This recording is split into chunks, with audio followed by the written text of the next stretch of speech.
Have you ever sat down and wondered what it would be like if we took games like classic beat-em-ups and redesigned them to revolve around a gacha? No? Well, you're about to find out with the upcoming Astra Knights of Veda, an action RPG beat-em-up hiding the fact that it's a low-chance gacha.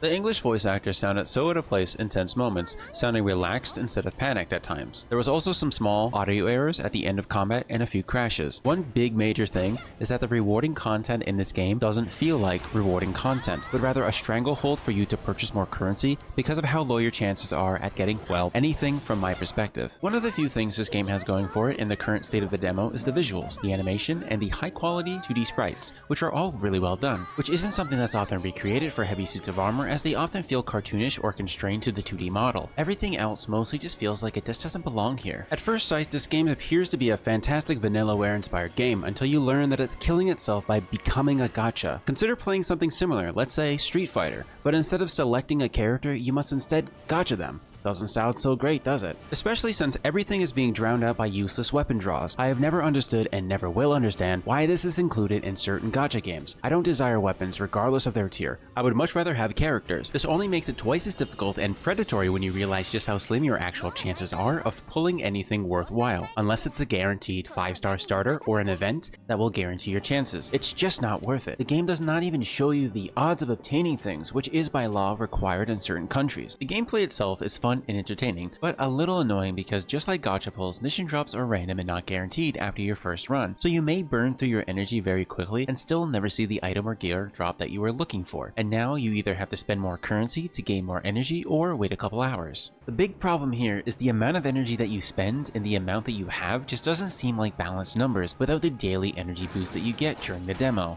because at most you can probably get yourself about 10 runs before you run out of energy, and that's not including bosses, which take 60, which means you'll be getting even less for bosses. This is heavily reliant on folks like myself who spend hundreds of hours for playing the same levels over and over until they get what they're looking for. This can't really be done here, and even if it can, you really don't get a lot from it, even when leveling or completing the story, or even logging back in after almost 24 hours. It just feels like my time as a player is being wasted and not valued by the developer, who can make a game like this feel like a classic couch co-op game, similar to Dragon's Crown, with the online functionality, only to continuously dig its own grave before it even comes out. I really want to like this game because it reminds me of those great couch co-op games that you'd play with your cousins and friends back in the day after school or on the weekends. Things like Dragon's Crown and others that I've honestly forgotten about, but it's just such a shame that the developers seem to be ruining their own game with all of these idiotic aspects that have no right to be there in the first place, because they serve no purpose than to line their own pockets and take all of the fun out of it. All we can do is hope that this game does make the right choices, otherwise it feels like another loss of potential.